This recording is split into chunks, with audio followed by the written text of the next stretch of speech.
Toda investigación sobre los orígenes de la Gran Guerra indefectiblemente lleva a Alemania, un estado militarizado pero inestable, con una población moderna, trabajadora y decidida a mejorar su posición en el mundo.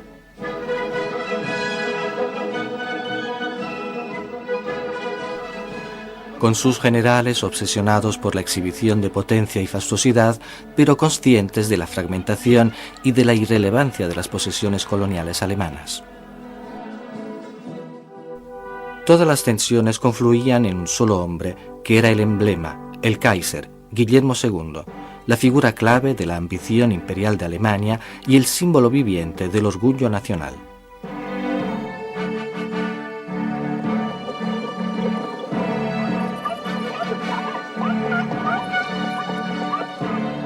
Para las otras naciones europeas, las intenciones de Alemania eran amenazadoras e inciertas. Sin embargo, el Kaiser había heredado una nación que había crecido acostumbrada a vivir en paz. La política diplomática astuta del canciller Otto von Bismarck mantuvo a Alemania alejada de la guerra desde 1871. Bismarck no tenía ambiciones de conquistas. Había usado los tratados y las alianzas para mantener buenas relaciones con las otras grandes potencias, Inglaterra, Francia, el Imperio Austrohúngaro y sobre todo para evitar la guerra con el Imperio zarista. Pero Guillermo II no tenía ningún respeto por el delicado equilibrio de poderes creado por Bismarck. El Kaiser se sentía el representante de la nueva Alemania. Jubiló a Bismarck y abandonó los tratados. El expansionismo militar toma el lugar de la diplomacia. En 1912, el anuncio que Alemania estaba construyendo una nueva marina militar y que había realizado la ampliación del ejército, convirtiéndose en el más potente de Europa, transformó a su potencial aliado Inglaterra en un potencial enemigo.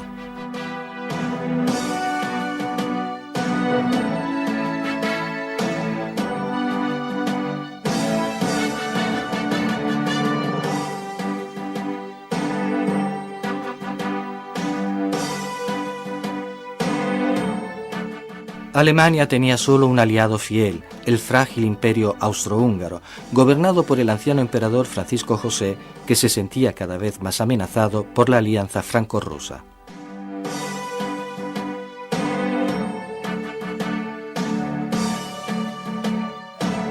Una revolución tecnológica estaba transformando el mundo occidental.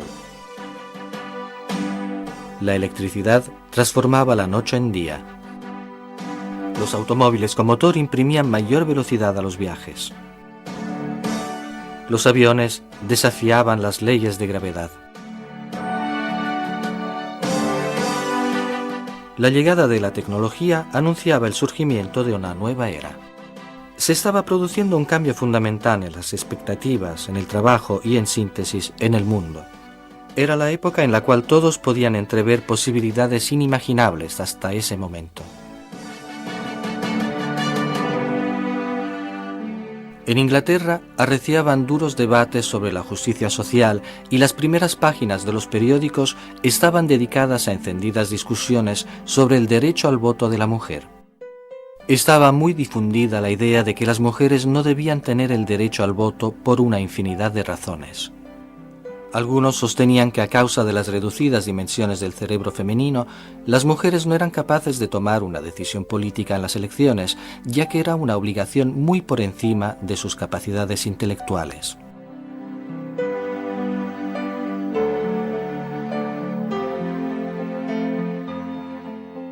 Las sufragantes, por su lado, conducían una lucha por conseguir el derecho a votar de las mujeres inglesas. Cuando las manifestaciones pacíficas demostraban su inutilidad, recurrían a la violencia con una campaña de incendios dolosos y de bombas. Elegían como blanco los símbolos de la autoridad masculina, la iglesia y la propiedad. El día del derbi del año 1913 se produjo la primera víctima. Una sufragante caminó sola por la pista de carreras para detener el caballo del rey, un gesto de propaganda fatal.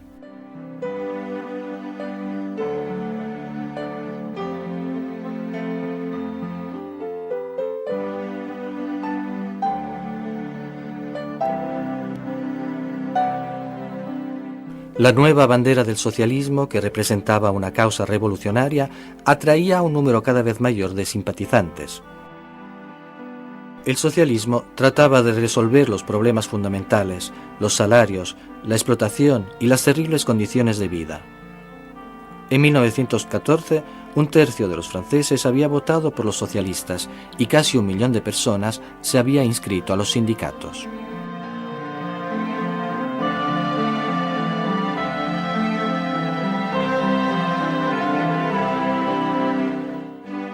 Las fuerzas del cambio estaban minando sociedades que permanecían inmutables desde hacía siglos.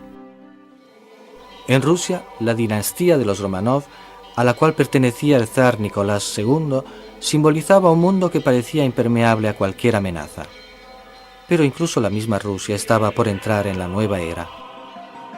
En Alemania, muchos alemanes de clase media compartían la doctrina del Kaiser sobre la supremacía de la cultura alemana. Era necesario garantizar a Alemania el dominio del continente, con la formación de una Mitteleuropa que comprendiese Bélgica, Luxemburgo y parte de los territorios septentrionales de Francia. El viejo orden soñaba con la gloria imperial, mientras que los socialistas querían el progreso a través de la paz. En 1914, en los Balcanes, los pueblos eslavos, aún bajo el dominio del Imperio austrohúngaro y otomano, sacudían la península con sus reivindicaciones de independencia. Especialmente inquieta se encontraba Serbia, que obstaculizada por Austria y Hungría no había conseguido su salida al Adriático. El 28 de junio, el heredero al trono austrohúngaro Francisco Fernando de Habsburgo llega en visita oficial con su mujer a la ciudad de Sarajevo, capital de Bosnia y Herzegovina.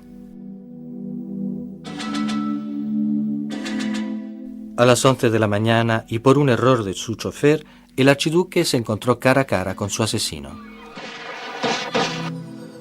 Cae bajo los disparos de un anarquista serbio, el estudiante Gavrilo Princip, miembro de una sociedad secreta nacionalista, la Mano Negra. Viena atribuye a Serbia la responsabilidad del asesinato, ya que desde hace tiempo alienta a la oposición antiaustriaca en las poblaciones eslavas. Para Austria representa la ocasión justa para tomar una solución radical con respecto al problema serbio y hacer cuentas con ese nido de revolucionarios que amenaza la unidad del imperio. Su aliada Berlín no parece esperar otra cosa para lanzarse en semejante aventura. Viena presenta a Serbia un ultimátum con condiciones inaceptables para cualquier Estado soberano. Segura del apoyo ruso, Serbia rechaza las peticiones y ordena la movilización general. El 28 de julio de 1914, el Imperio austrohúngaro responde con la declaración de guerra.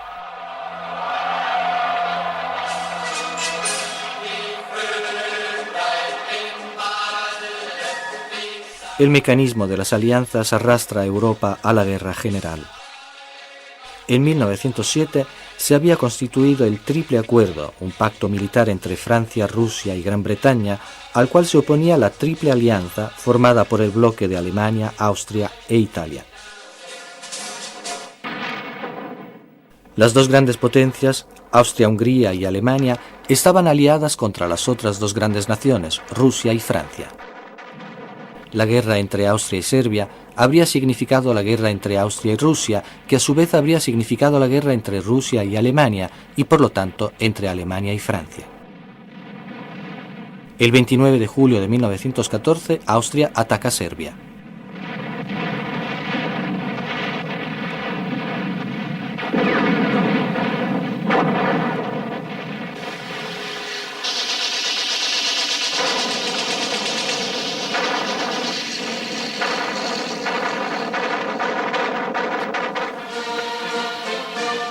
Tal y como había previsto Alemania, los grandes comandantes militares rusos solicitan la entrada en acción cuando su aliada Serbia es atacada.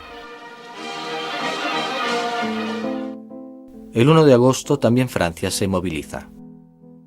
El elemento clave en la crisis de la guerra de 1914 es la palabra honor. El honor se defiende a veces incluso cuando no está en discusión, y así las grandes potencias, que ningún interés tenían en formar parte del conflicto, lo hacen. Estaba en juego su honor.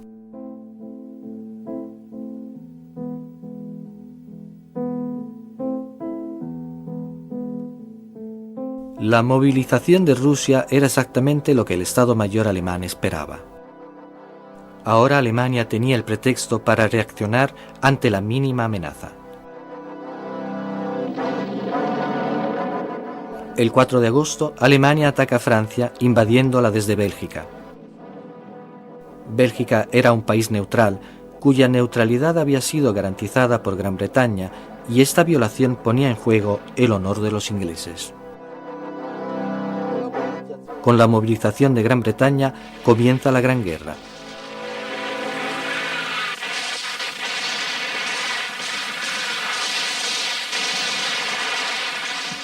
En todas las naciones en guerra, los ciudadanos estaban convencidos de que su país combatía una guerra justa y de defensa. Los conflictos internos que amenazaban con dividir la sociedad fueron dejados de lado. El gran movimiento socialista descubrió que en el mundo de 1914, ante todo estaba el patriotismo. Las sufragantes decidieron que debían apoyar a sus hombres en la guerra y que lucharían por sus propios derechos más adelante.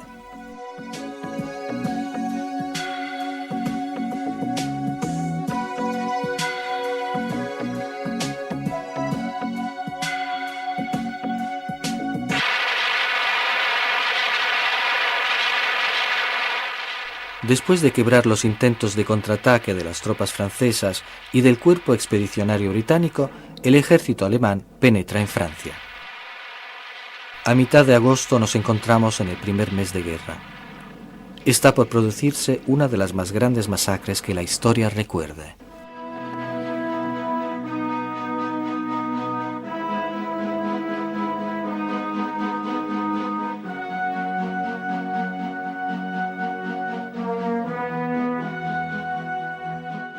El Estado Mayor francés ordena el ataque por el este, en Alsacia y Lorena. Las primeras batallas son terribles para Francia. Las tácticas elegidas son ineficientes y el mando de las tropas no siempre está a la altura de la situación. Los franceses atacan sin conocimiento de las técnicas de artillería. La fuerza de los cañones alemanes los toma por sorpresa.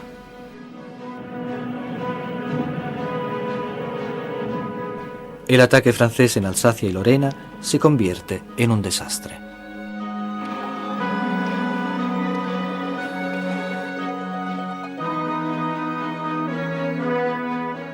El 23 de agosto, la ofensiva alemana obliga al ejército francés a replegarse.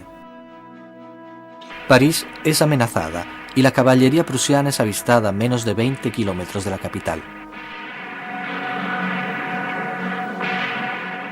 Imprevistamente, en lugar de apuntar a París, las tropas alemanas cambian de dirección, con la intención de cercar el ejército francés en una maniobra de tenaza. La línea de defensa francesa se forma al sur del Marne, a lo largo de un frente de 260 kilómetros.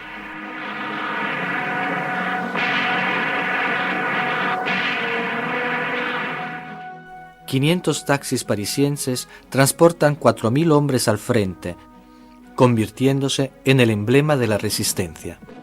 La batalla del Marne se desencadena el 6 de septiembre. La noche del 9, los franceses abren una brecha en las líneas alemanas y las tropas son obligadas a retirarse hasta el río Aisne. La gran maniobra contra el ejército francés falló.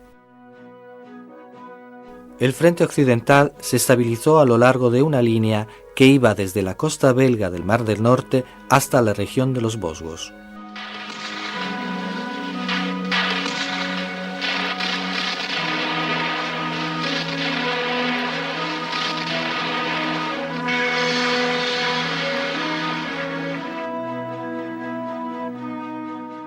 Los adversarios se atrincheran a pocos centenares de metros unos de otros. Mientras tanto, el primer mes de combates ya ha demostrado crudamente el tipo de tragedia que es la nueva guerra. entre muertos y heridos graves, el ejército francés deja en el campo 500.000 de hombres y nadie se podía considerar vencedor.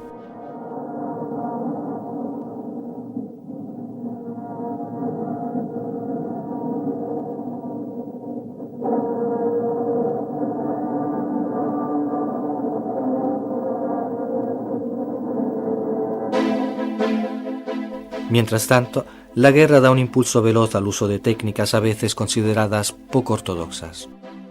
Nuevas maquinarias excavaban trincheras aliviando a los hombres de esta labor fatigosa. Extraños patines, antepasados de las orugas de los tanques, evitaban que los medios pesados cayeran en el barro. La serpiente metálica, empujada por debajo de las cercas de alambre de púa, las hacía saltar. Extrañas carretillas de protección permitían avanzar incluso bajo el tiro de fusiles y de la artillería. En las ciudades francesas, mientras los hombres combatían en el frente, las mujeres trabajaban en todos los campos.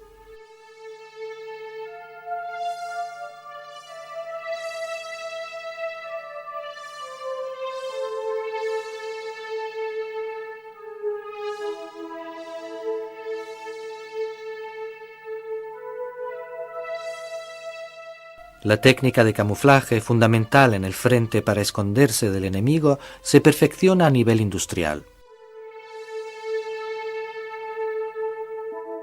Emplazamientos artificiales que esconden periscopios.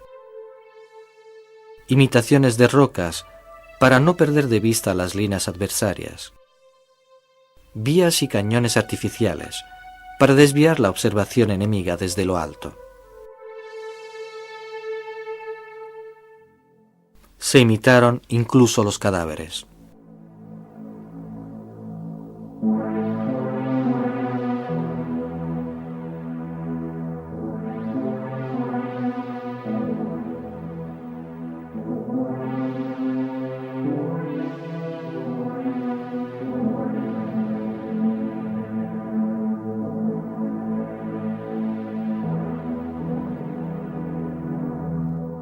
Respondiendo a las presiones de los franceses, entre el 17 y el 22 de agosto, las armadas zaristas atacan Prusia Oriental, obligando a los alemanes a replegarse en posición de defensa en el Vístula.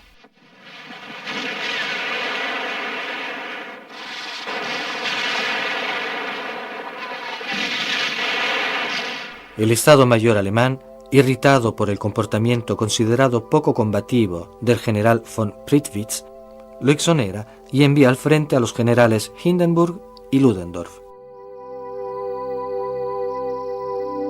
El binomio desciende al campo lanzando una contraofensiva audaz. Para los rusos es una catástrofe.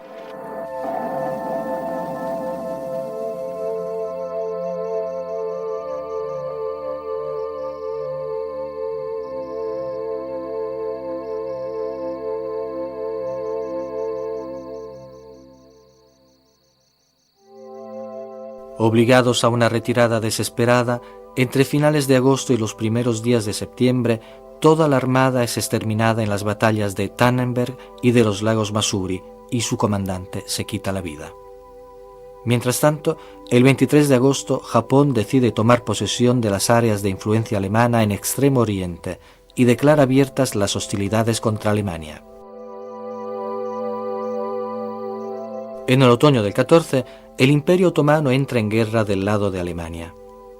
En octubre, los barcos de guerra turcos bombardean los puertos rusos de Odessa, Sebastopoli y Feodosia.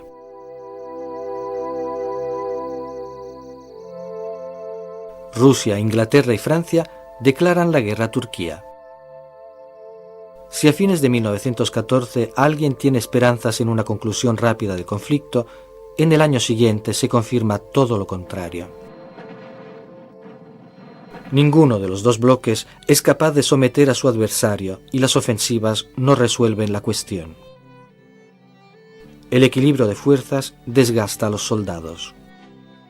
Un nuevo símbolo representa la esencia del conflicto, la trinchera.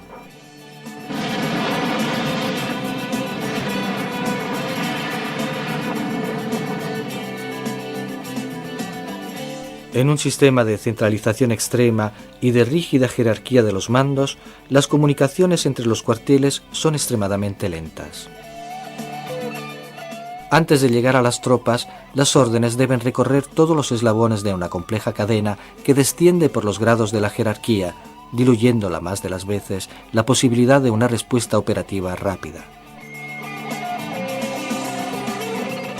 Pero la ineficiencia de las conexiones debe ser atribuida también a las deficiencias de tipo técnico. Las comunicaciones se realizan con sistemas ópticos muchas veces no confiables, con teléfonos de campo cuyas frágiles líneas al descubierto son destrozadas con frecuencia por los bombardeos, con métodos tradicionales como palomas mensajeras y con el lento y peligroso sistema de los correos a pie.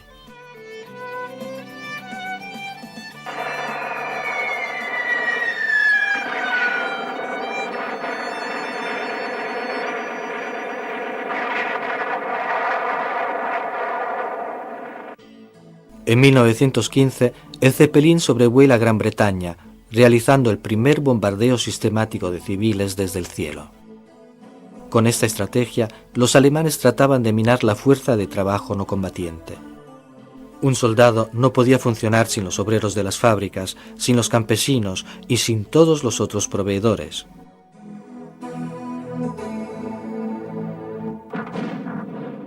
El 25 de abril, un cuerpo anfibio compuesto por tropas inglesas, francesas, australianas y neozelandesas comienza el desembarco en la llanura turca de Galípolis. Debían derrotar la Turquía aliada de Alemania y expulsarla de la guerra. En la tarde del primer día, 8.000 soldados aliados se encuentran en las playas.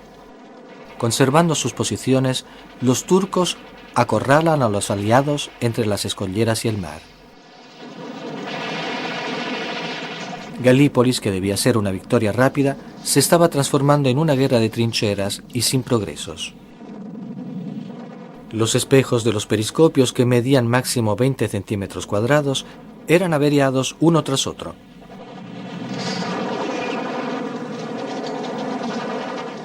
Quien por descuido asomaba la cabeza recibía un tiro en la frente. Pocas horas después que los primeros soldados aliados pusieron los pies en las playas de Galípolis, se produjo el primer genocidio del siglo XX. La presencia de una próspera y rica comunidad de armenios en el norte de Turquía es algo inaguantable para los turcos. El vínculo cultural con Rusia, el enemigo de guerra, le brinda a Turquía la excusa que buscaba. Los jefes armenios son reunidos y ajusticiados. Posteriormente, toda la comunidad es obligada a desplazarse para morir en el desierto.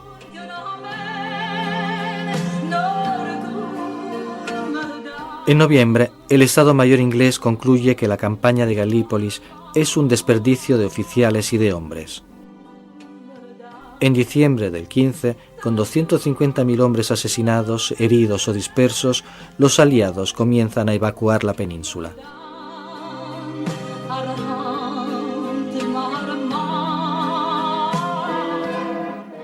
La estrategia de la diversificación ofrece resultados positivos en el caso de la expedición inglesa a Siria y Palestina.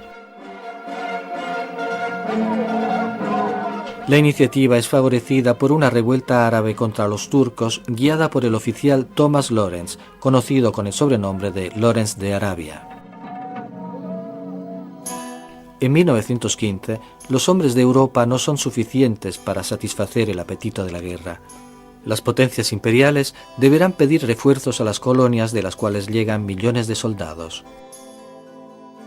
Decenas de miles de africanos son transportados a Europa. Algunos son utilizados como mano de obra, otros como soldados en el frente. Por el color de su piel, los alemanes los llamaban con desprecio botas.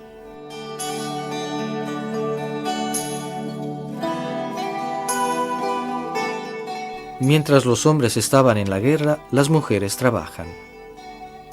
Entre todos los trabajos realizados por las mujeres, el más importante y peligroso era la fabricación de bombas.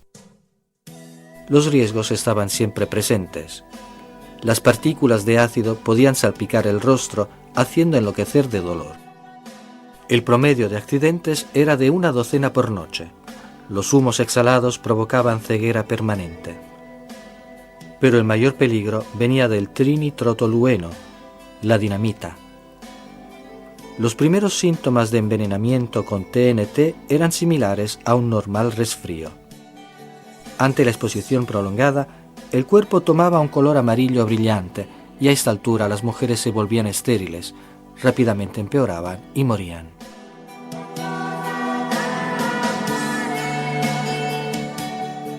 A pesar de todo, las mujeres sabían que sin su ayuda en el suministro de proyectiles y de bombas, sus hombres podían perder la guerra.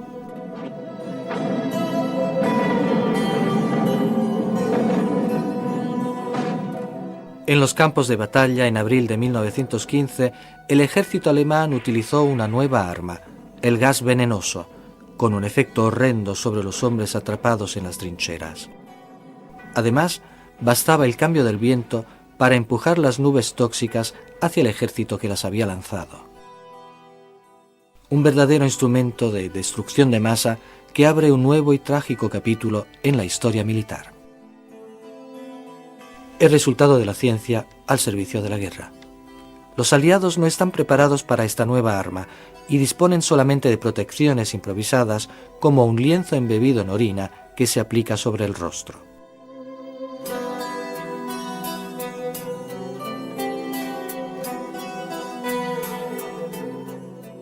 En 1915, los alemanes declaran que los barcos de pasajeros dirigidos a puertos de los aliados corrían el riesgo de ser hundidos sin preaviso. Era evidente que no había forma de vencer la guerra si no se dejaban de lado las viejas reglas, aceptando el hecho de que la guerra debía ser total y por lo tanto también contra los civiles.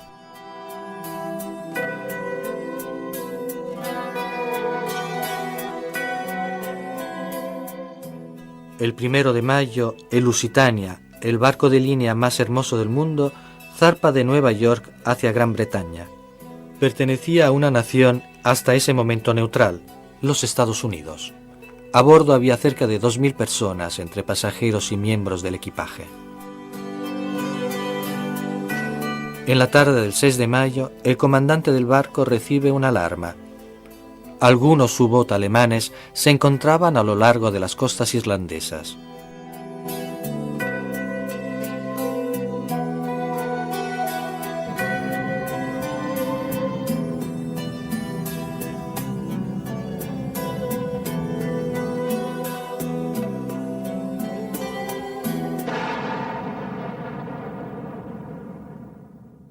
Se ahogaron 1.200 personas, hombres, mujeres y niños.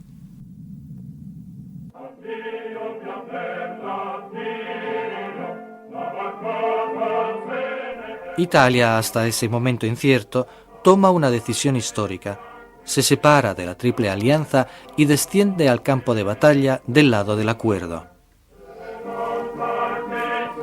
Con el pacto firmado en Londres, Italia está segura de conseguir, en caso de victoria, el Trentino Alto Adigio, Trieste, Istria y las islas costeras.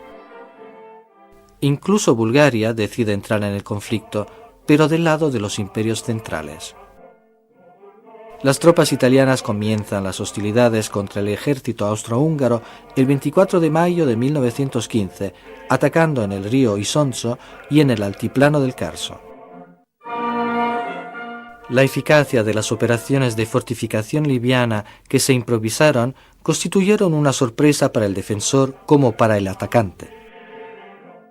Las suaves terrazas que descienden hacia la planicie friulana se convierten en una fortaleza ideal para un defensor bien provisto de ametralladoras y protegido por diferentes tipos de reticulados, más aún si el atacante dispone de medios de destrucción escasos y a menudo debe abrirse brechas con pinzas.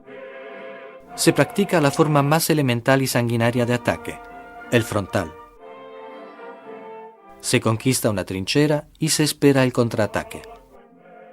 Se avanzan 100 metros, 1 o 2 kilómetros y siempre se detiene y se vuelve a empezar.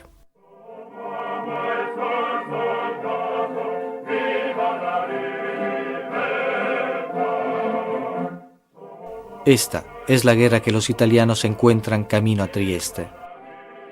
Serán 11 las batallas del Carso y serán todas más o menos iguales.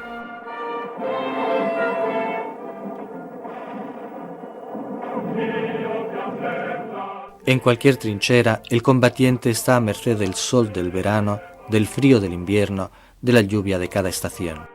Pero en el Carso, incluso la trinchera a veces es un lujo. Se debe estar boca abajo. No es posible levantar la cabeza ni siquiera de noche porque vigilan las fotoeléctricas.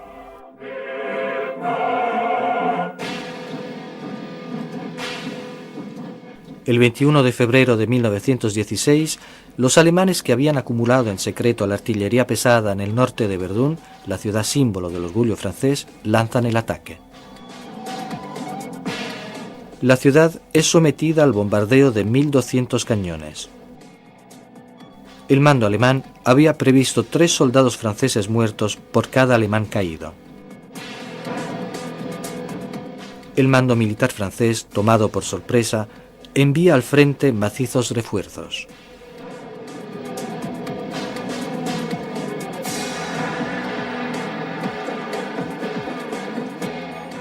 A cada momento, los soldados son inundados con nubes de polvo y fragmentos de piedras, pero sobre todo con gas asfixiante. Hombres aterrorizados y extenuados por la fatiga luchan por permanecer vivos, por mantener su propia salud mental. Los heridos, en charcos de sangre, mueren sin que nadie les pueda ayudar.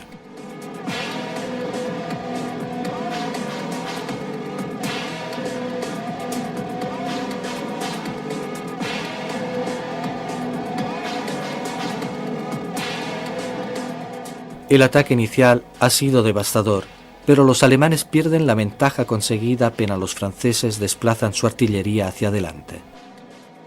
Entre los dos ejércitos lanzan 40 millones de granadas, un promedio de 200 por cada soldado muerto.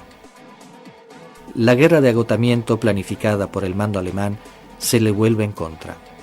Las trincheras alemanas dejan de existir ya que los bosques que las habían protegido de los puntos de observación franceses no existen más. La batalla de Verdún fue la más larga de la guerra. Duró 9 meses y 27 días y no hubo un evento decisivo para ninguna de las dos partes. Solo en diciembre Verdún fue reconquistada por los franceses a un costo incalculable.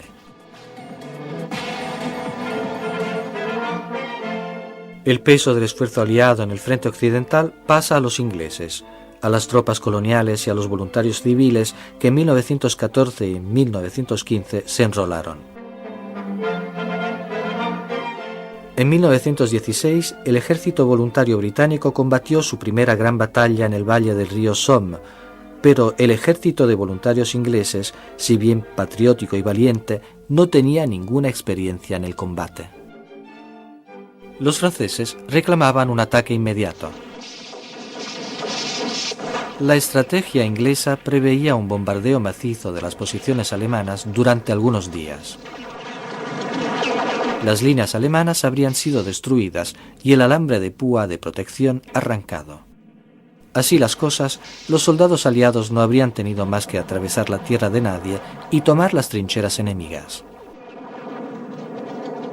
Durante 7 días y 7 noches, la tierra tembló bajo el impacto de los proyectiles de grueso calibre. Los ingleses salieron de las trincheras y avanzaron por la tierra de nadie en un frente de 30 kilómetros. Los alemanes, intuyendo que el final del bombardeo era la señal de ataque, salieron de las trincheras y dispararon con las ametralladoras. El terrible fuego causa a los ingleses pérdidas catastróficas. Los ingleses caen como moscas. El ataque demuestra ser un desastre.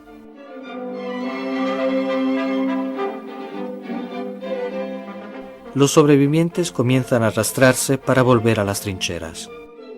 Aquellos que lo consiguen son llevados a los hospitales de campo o a la retaguardia. Algunos batallones sufren grandes pérdidas. Se dice que fueron necesarios 2 años para construirlos y 10 minutos para destruirlos. El 15 de mayo de 1916, la ofensiva alemana dirigida hacia el estrecho entre el lago de Garda y el Brenta agota su impulso inicial con un inmovilismo interrumpido solo en Isonzo por algunas victorias parciales italianas que llevarán en agosto a la ocupación de Gorizia.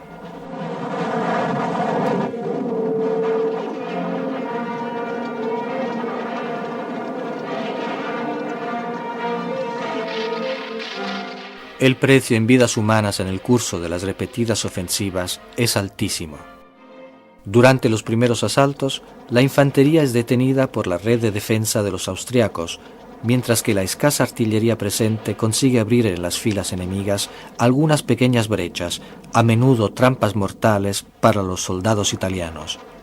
En el monte Sabotino mueren 20.000 soldados.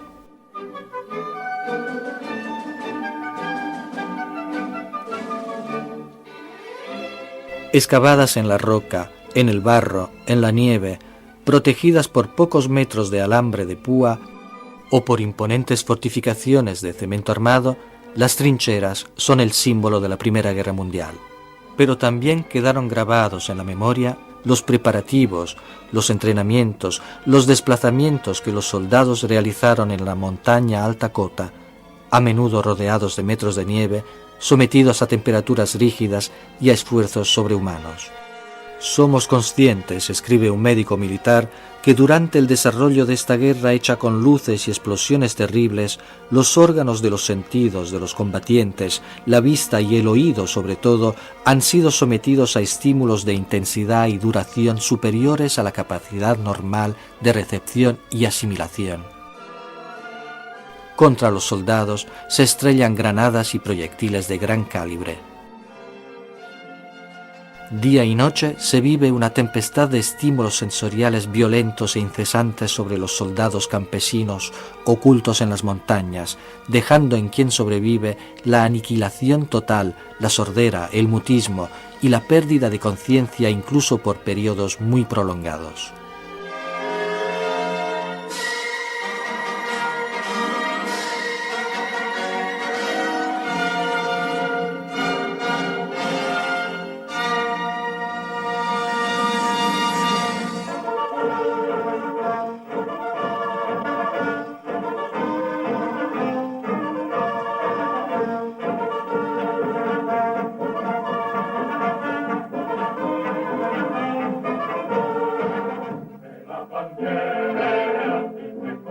Agosto de 1916. La victoria italiana tiene finalmente el nombre de Gorizia. La preparación de la artillería está a la altura de los obstáculos que deben superarse. Mientras las defensas enemigas están destruidas, los soldados esperan, agazapados en el fondo de las dolinas, el momento del ataque.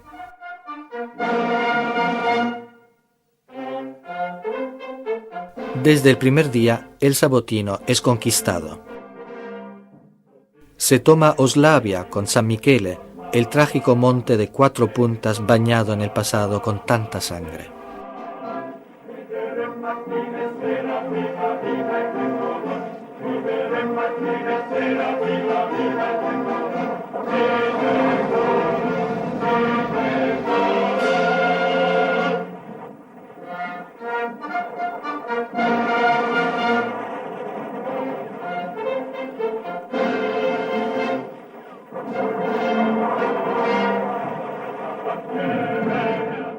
En el Carso, la Tercera Armada llega y pasa el Vallone, pero la lucha es dura y sanguinaria. Solo con la caída de Podgora es posible entrar en Gorizia. También la caballería pasa el río sin puente en varios puntos. Poner alas a todos era la orden del mando supremo. La avanzada se detiene delante de una línea fortificada que se apoya en el Monte Santo y en el San Michele. En el curso de la guerra, la tecnología militar realizó pasos de gigantes. Se experimentan y usan nuevas armas sofisticadas como las ametralladoras capaces de disparar centenares de municiones en un minuto, o las nuevas enormes bocas de fuego de la artillería, el tanque, la radio, los fusiles de repetición y los aviones de combate.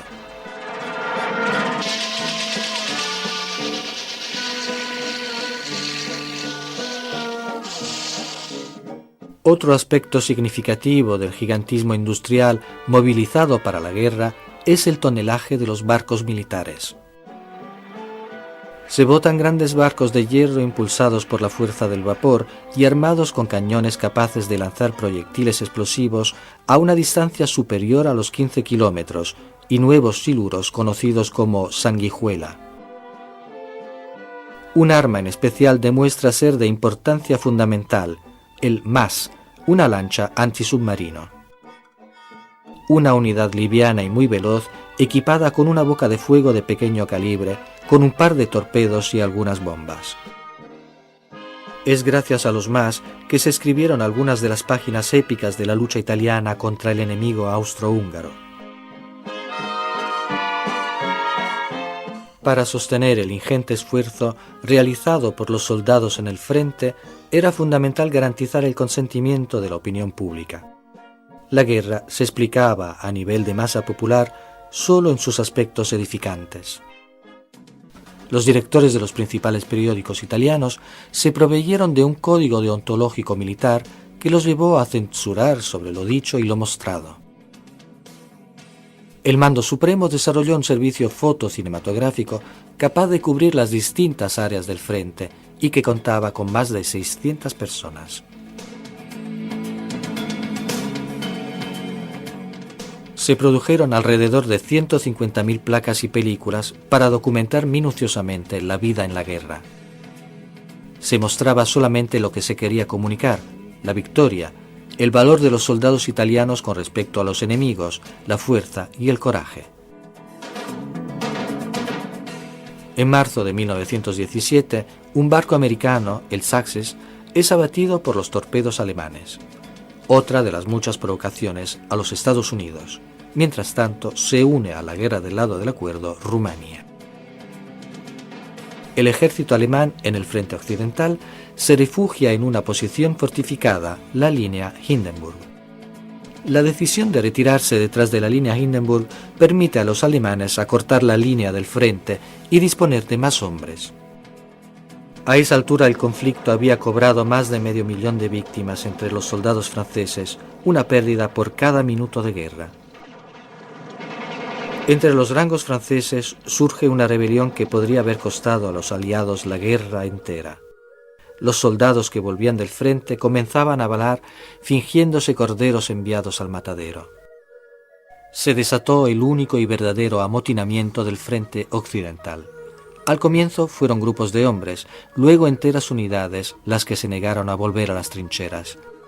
Se discutía sobre la elección de nuevos oficiales.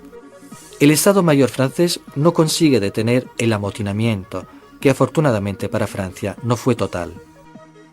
El nombramiento de un nuevo comandante, Philippe Pétain, mejora las condiciones de los soldados en el frente y lentamente la protesta se aplaca.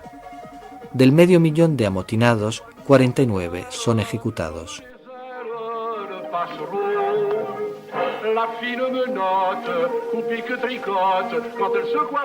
Pétain suspende los asaltos contra las líneas alemanas a la espera de los tanques y de nuevas piezas de artillería. En Rusia no solamente el ejército, sino toda la nación se amotina. La masacre del frente y los sufrimientos en patria habían arrojado a la población a la desesperación. Las protestas políticas habían sido contenidas siempre por las tropas leales al zar, pero no fue así el 24 de febrero de 1917.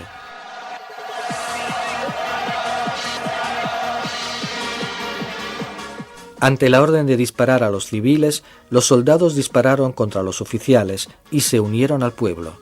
La revuelta del ejército transformó la insurrección en revolución. Liberales y socialistas tomaron el poder. Sin embargo, la revolución había traído confusión y se necesitaban fuerzas frescas. Por eso se creó el Batallón Especial de Mujeres.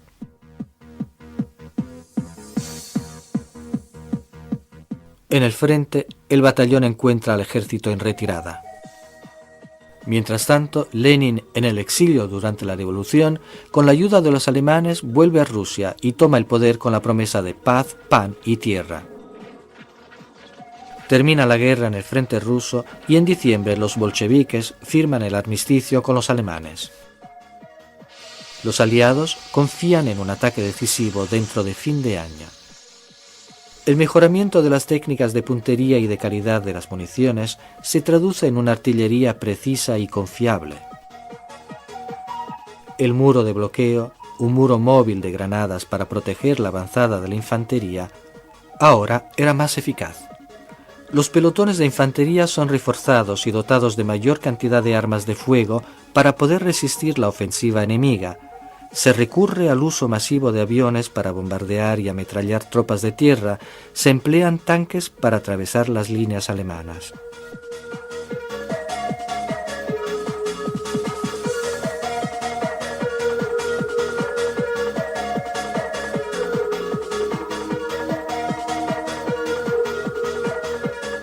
El 2 de abril de 1917, los Estados Unidos declaran la guerra a Alemania. Y el 2 de junio, Grecia desciende al campo del lado del acuerdo. Los canadienses ocupan la cima del Vimy. Un poco más al sur, las tropas inglesas y sudafricanas avanzan casi 4 kilómetros. El plan del Estado Mayor preveía el aniquilamiento de las líneas alemanas en la ciudad de Ypres. El 17 de junio, el ejército inglés realiza su primera ofensiva.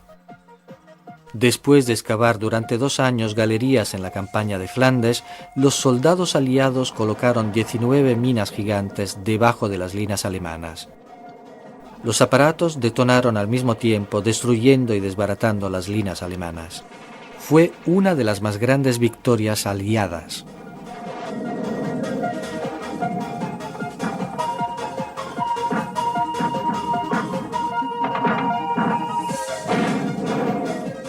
Un cambio radical de la guerra lo determina la derrota de Caporetto. En octubre del 17, las tropas austrohúngaras superan las líneas italianas y se dirigen a la planicie padana. En pocos días, Italia pierde más de 20.000 kilómetros cuadrados de territorio nacional y el confín se desplaza 150 kilómetros hasta la línea del Piave. En el campo quedan 11.000 muertos y 29.000 heridos, junto con 300.000 prisioneros en mano de los adversarios. Decisiva para la derrota fue la presencia, junto con los austriacos, de 7 de las mejores divisiones alemanas.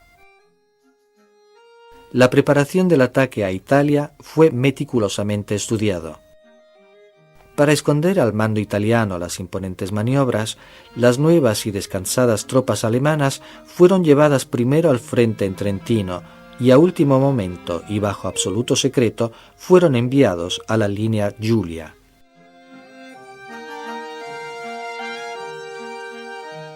Durante la retirada, los soldados italianos disparaban sin orden y sin indicaciones sobre qué hacer o dónde ir.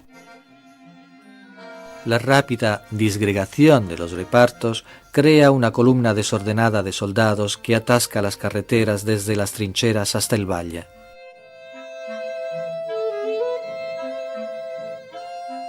Los hombres se deshacen de las armas, convencidos que de este modo los oficiales, al encontrarlos, no los habrían podido mandar de nuevo al combate. El mando supremo del general Cadorna es tomado por sorpresa. Toda la estrategia militar es criticada. La derrota de Caporetto del 17 no termina en un día. Estimulados por la aparente facilidad del suceso, las tropas austroalemanas continuaron con la ofensiva y entre el 26 y el 28 de octubre conquistan Cividale y Udine. El 1 de noviembre las tropas enemigas toman posición en el Tagliamento.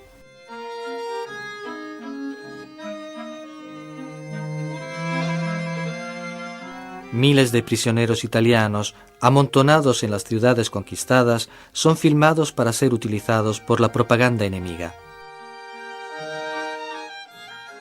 En un solo golpe, todas las ventajas que los italianos habían conseguido en 2 años de guerra se evaporan. A comienzos de 1918, el pueblo alemán había llegado al límite de la tolerancia. También los aliados estaban agotados. La revolución había eliminado a Rusia de la guerra. El ejército francés había sido corroído por el motín.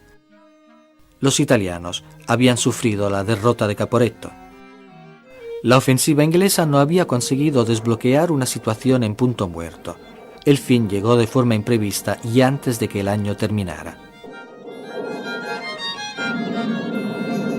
El poder real en Alemania estaba en las manos de los generales Hindenburg y Ludendorff. Ambos sabían que Alemania podía ser condenada al hambre y terminar derrotada por el bloque aliado. Deciden desencadenar una guerra submarina indiscriminada. La guerra en Europa había producido en Estados Unidos un verdadero boom económico. Las naciones beligerantes tenían necesidad de los americanos, de las armas que fabricaban y del dinero que habrían dado.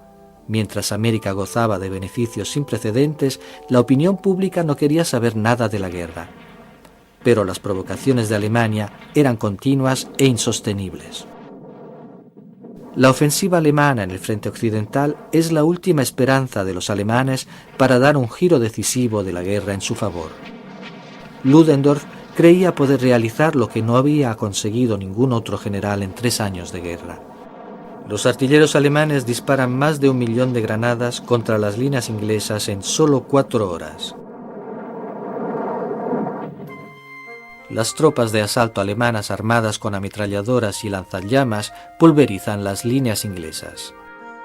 El frente de la Quinta Armada está en colapso. En 4 días, el ejército alemán avanza alrededor de 25 kilómetros. El Kaiser declara vencida la batalla. Las fuerzas aliadas que estaban en retirada reconstruyen nuevas líneas. Las tropas alemanas no tienen más que ofrecer. Ludendorff, desesperado, envía al combate también las reservas, pero lo único que consigue es una derrota terrible, una masacre. El 8 de agosto de 1918, las tropas coloniales británicas y las unidades francesas, apoyadas por 500 tanques, penetran las líneas alemanas de Amiens. El ejército alemán se retira detrás de la línea de Hindenburg, mientras los ingleses lanzan una serie de ataques macizos atravesando la línea Hindenburg. A partir del 8 de agosto de 1918 y en los siguientes 100 días, la ofensiva incesante e insistente consigue fuerzas por cada kilómetro de territorio ganado. Mientras las tropas coloniales británicas combaten al norte, los franceses comienzan a rechazar al ejército alemán por el sur. En las últimas semanas de guerra, 9 divisiones americanas entran en la batalla al norte de París. La batalla de Meuse-Argonne dura 47 días y finaliza con la rendición de los alemanes.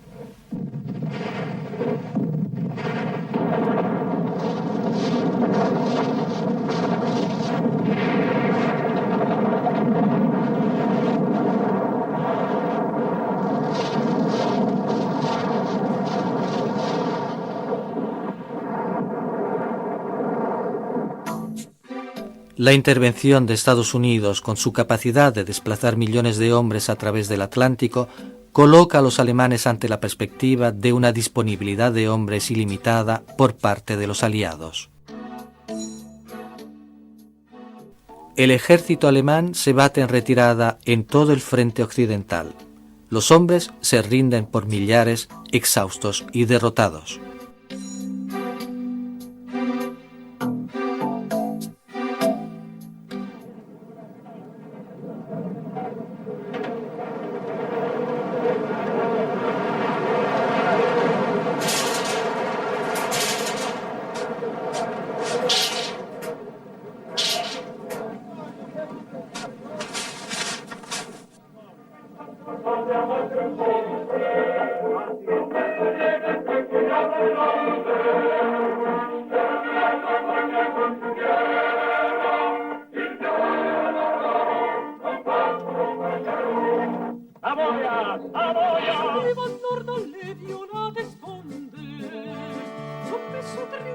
Las tropas italianas, después de la derrota de Caporetto, apoyadas por un aparato industrial más eficiente y por un sistema de mando más dúctil y eficaz, dan nuevamente señales de reactivación.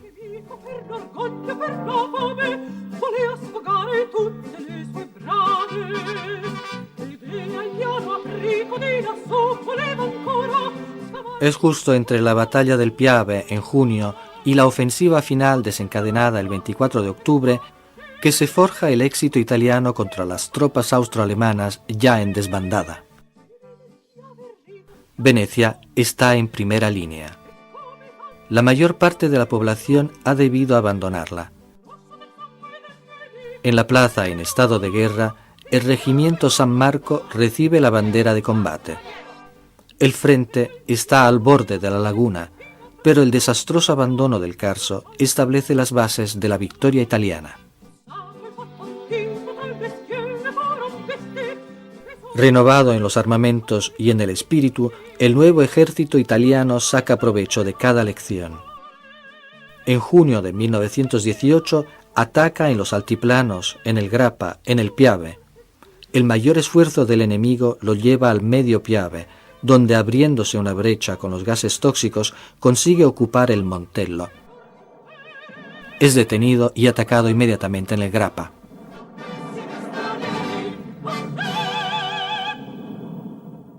En días anteriores, el comandante Luigi Rizzo había hundido en mar abierto a bordo de un más el acorazado austrohúngaro San Esteban. Después, en el Tegetov, se dirigió a Otranto para reforzar el cerco del Adriático. La guerra de la Marina italiana en el Adriático fue sobre todo una guerra de acecho y de emboscadas. Pocas veces los barcos tuvieron la ocasión de salir al mar y usar los grandes cañones. Una de esas ocasiones se presentó un mes antes del final del conflicto, con el bombardeo de la base austrohúngara de Durazzo. Los primeros ataques aéreos a ciudades indefensas fueron obra de los austroalemanes. Padua y Venecia son sometidas a duros bombardeos. El vuelo sobre Viena de Gabriele D'Annunzio, el poeta soldado, realizado el 3 de agosto, fue la demostración de cómo la batalla del Piave fue decisiva a favor de Italia. La aviación italiana dominaba el cielo.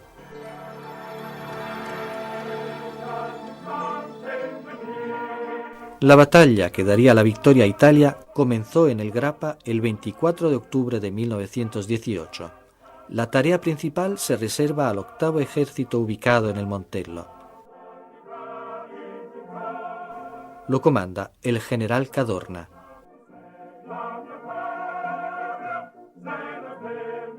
El 4 de noviembre de 1918 se firma el armisticio que establece el final de las hostilidades y los italianos entran en Trento y Trieste. El general Armando Díaz lee el boletín de la victoria. Comando Supremo, 4 de noviembre de 1918, hora 12. La guerra contra Austria-Hungría, comenzada el 24 de mayo de 1915 y con fe incansable y tenaz valor, conducida sin interrupciones y durísima durante 41 meses, ha sido ganada. El ejército austrohúngaro ha sido derrotado. Los restos de lo que fue uno de los más potentes ejércitos del mundo suben en desorden y sin esperanza los valles que defendieron con orgullosa seguridad. El jefe del Estado Mayor del Ejército, general Díaz. El tiempo de las masacres llega a su fin e Italia puede finalmente festejar la victoria sobre el enemigo. En poco más de 3 años de guerra, cayeron 16.800 oficiales y 571.000 soldados italianos. El número aumentará a 652.000 unidades en 1925, si se cuentan los militares muertos después del conflicto debido a las heridas recibidas. En octubre de 1918, la flota alemana recibe la orden de zarpar para combatir su última batalla por el honor de Alemania. La marina alemana se amotina. La revuelta se propaga desde los barcos a las ciudades alemanas. A finales de octubre, el Kaiser es informado de una verdad amarga. Alemania había perdido la guerra. Lunes 11 de noviembre de 1918.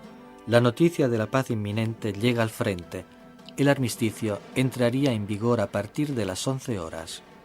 Hasta el minuto prefijado para cesar las hostilidades, los soldados consumieron hasta su última granada disponible. La masacre terminaría a las 10:59.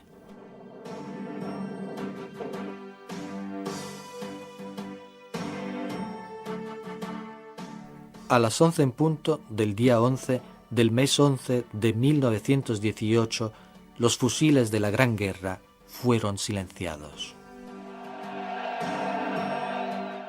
El momento de la proclamación de la victoria demostró que los muertos no habían caído en vano. La explosión de regocijo puede solo explicarse con el orgullo nacional y con la certeza que la guerra había terminado para siempre. No solamente esa guerra, sino que no habría habido más guerras en la historia de la humanidad. Esta era la cosa más importante.